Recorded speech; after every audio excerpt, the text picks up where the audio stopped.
Hi అండి, hello, welcome to జాహిదాస్ kitchen. ఈరోజు నేను చేస్తున్నాను మటన్ పులావ్. దీన్ని మటన్ తహారీ కూడా అంటారండి. ఇక్కడ నేను బోన్స్ ఎక్కువ తీసుకున్నాను, టేస్ట్ బాగుంటుంది. అండ్ బోన్స్ లెక్క ఉండదండి. 3/4 కేజీ రైస్కి 3/4 కేజీ మటన్ తీసుకున్నాను నేను. అండ్ మటన్ కొద్దిగా ఎక్కువ ఉంటేనే బాగుంటుంది. మటన్ కడిగి తీసుకున్నాను. కొద్దిగా ఉప్పు, కొద్దిగా పసుపు, కొద్దిగా మిరియాల పొడి వేసి మొత్తం ఇలా కలుపుకుంటాను. వాటర్ ఏమీ వేయనండి, ఎందుకంటే మటన్ కడిగాం కదా, ఆల్రెడీ వాటర్ ఉంటుంది. ఇలా విజిల్స్ పెట్టేస్తాను. నేనైతే 4 విజిల్స్ పెట్టేస్తానండి. ఇక్కడ 3 యాలకులు, 5 లవంగాలు, 1 చెక్క, 1 ఇలైచీ, పెద్ద ఇలైచీ తీసుకున్నాను. అండ్ ఇక్కడ వచ్చేసి షాహీ జీరా తీసుకున్నాను నేను. ఇక్కడ మిరియాలు తీసుకున్నాను. దీన్ని కబాబ్ చీనీ అంటారండి. అండ్ కబాబ్ చీనీ తీసుకున్నాను. 1 స్టార్ పువ్వు తీసుకున్నాను. అండ్ బిర్యానీ ఆకు. ఇక్కడ వచ్చేసి 3/4 కేజీ రైస్ తీసుకున్నానండి.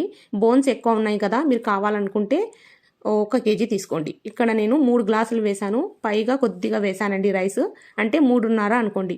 ఇలా రైస్ కడిగి పెట్టేశాను. చూడండి, అన్నీ రెడీగా ఉన్నాయి. వేసేటప్పుడు మళ్ళీ చూపిస్తాను నేను. ఇక్కడ ఏవైతే మసాలాలు నేను ముందుగా తీసుకున్నానో సేమ్ అవే మసాలాలు ఎంత క్వాంటిటీలో తీసుకున్నానో అంతే క్వాంటిటీలో వేసి ఇలా పౌడర్ చేసుకుంటాను. మనకు 2 అవసరం అండి, చూపిస్తాను. మీరు చూడండి, అవే మసాలాలు నేను దీంట్లో కూడా వేసుకున్నాను. ఇది పౌడర్ చేసుకుంటాను నేను. చూడండి, ఈ పౌడర్ తర్వాత యూస్ చేసుకుందాం. ఇక్కడ చూసినట్లయితే మటన్ మనకు 4 విజిల్స్ వచ్చేసాయి. ఒక పెద్ద గిన్నె తీసుకున్నాను. ఆనియన్ వచ్చేసి 6 ఆనియన్ తీసుకున్నాను. 2 పార్ట్స్లో డివైడ్ చేసేసాను. ఇక్కడ గిన్నెలో ఆయిల్ వేసాను. ఈ సగం ఏవైతే ఉన్నాయో అవి ఫ్రై చేసి తీసుకుంటానండి. మనకు గోల్డెన్ బ్రౌన్ కలర్లో ఫ్రై అవ్వాలి. చూసారు కదా. ఇప్పుడు అదే ఆయిల్లో హోల్ గరం మసాలాలు ఏవైతే ఉన్నాయో అవి వేసుకుంటాను. వేసేసాను కదా. 2 మినిట్స్ అయిన తర్వాత సగం ఆనియన్ నేను చూపించాను కదా, ఆ సగం ఆనియన్ నేను ఇక్కడ వేసుకున్నాను. ఇక్కడ చూసినట్లయితే మటన్ మనకు కుక్ అయిపోయింది. ఆ మటన్ తీసేసి డైరెక్ట్గా నేను ఆనియన్ కొద్దిగా ఫ్రై అయిన తర్వాత దీంట్లో వేసేసాను. ఆనియన్ కొద్దిగానే ఉంది కదా, అందుకనేసి తొందరగా ఫ్రై అయిపోయింది. ఇక్కడ నేను జింజర్ గార్లిక్ పేస్ట్, పసుపు, జీరా పొడి, ధనియా పొడి, ఉప్పు, కారం అన్నీ యాడ్ చేసుకున్నాను. చూసారు కదా, బాగా కలుపుకోవాలి. అండ్ సిమ్లో పెట్టేసి కలుపుకోండి. ఒకవేళ అడుగు మాడుతుంది అనుకుంటే ఇక్కడ మటన్లో కొద్దిగా వాటర్ మిగిలింది కదా, అది యాడ్ చేసుకోండి. ఇక్కడ 2 మినిట్స్ ఫ్రై అయిన తర్వాత నేనైతే పెద్ద సైజు ఒకటైనా సరిపోతుందండి. నేను 2 టమాటోస్ తీసుకున్నాను.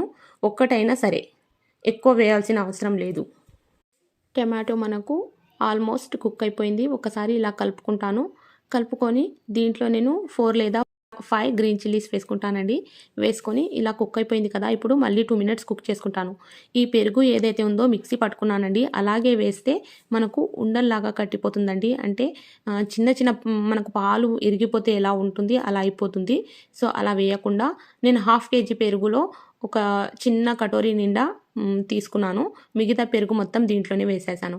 అంటే నేను 350 గ్రామ్ పెరుగు వేసానండి. అండ్ నేను దీంట్లోనే కొత్తిమీర, పుదీనా వేసుకున్నాను. ముందుగా నేను రెడీ చేసి పెట్టుకున్న పౌడర్ ఉంది కదా, ఆ మసాలా కూడా దీంట్లోనే వేసుకున్నాను. గరం మసాలా వేసేసి మొత్తం కుక్ చేసుకుంటానండి. మనకు ఆయిల్ అనేది పైకి కనిపించాలి, అంతసేపు వరకు కుక్ చేసుకోవాలండి. ఇక్కడ వాటర్ వచ్చేసి మీకు తెలుసు కదా, 1 గ్లాసుకు 1.5 వాటర్. అయితే నేను ఇక్కడ వచ్చేసి 5 గ్లాస్ వాటర్ తీసుకున్నాను. క్లియర్గా చెప్పాలంటే 3 గ్లాసుల బియ్యానికి 4.5 వాటర్ వేసుకున్నాను. అంటే 4.5 గ్లాసులు వేసుకున్నాను. ఆ సగం కంటే తక్కువ ఉండే కదా రైస్, దానికి నేను సగం గ్లాస వాటర్ యాడ్ చేసుకున్నాను. అందుకనే 5 గ్లాస్ వేసానండి వాటరు.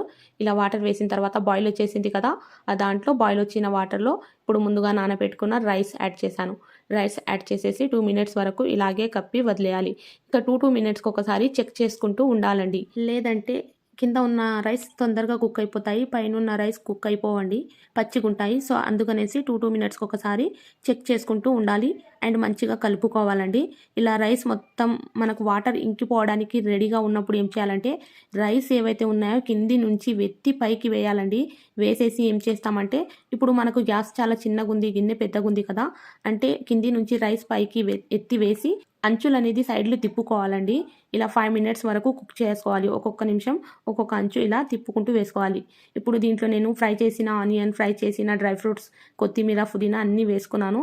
ఎంతో టేస్టీగా ఎమ్మీగా ఉండే మటన్ పులావ్ లేదా మటన్ తహరీ రెడీ అయిపోయింది. ఈ వీడియో మీకు నచ్చితే లైక్, షేర్ అండ్ సబ్స్క్రైబ్ చేయండి. ఛానల్ బెల్ ఐకాన్ ప్రెస్ చేసుకోండి. రియల్గా చెప్తున్నాను, చాలా టేస్టీగా అండ్ ఎమ్మీగా రెడీ అయిందండి. పిల్లలే చెప్తున్నారు చాలా టేస్టీగా ఉందని. మీరు కూడా ఒకసారి తప్పకుండా ట్రై చేయండి. అండ్ మీరైతే 100% సక్సెస్ అవుతారండి నాకు తెలుసు.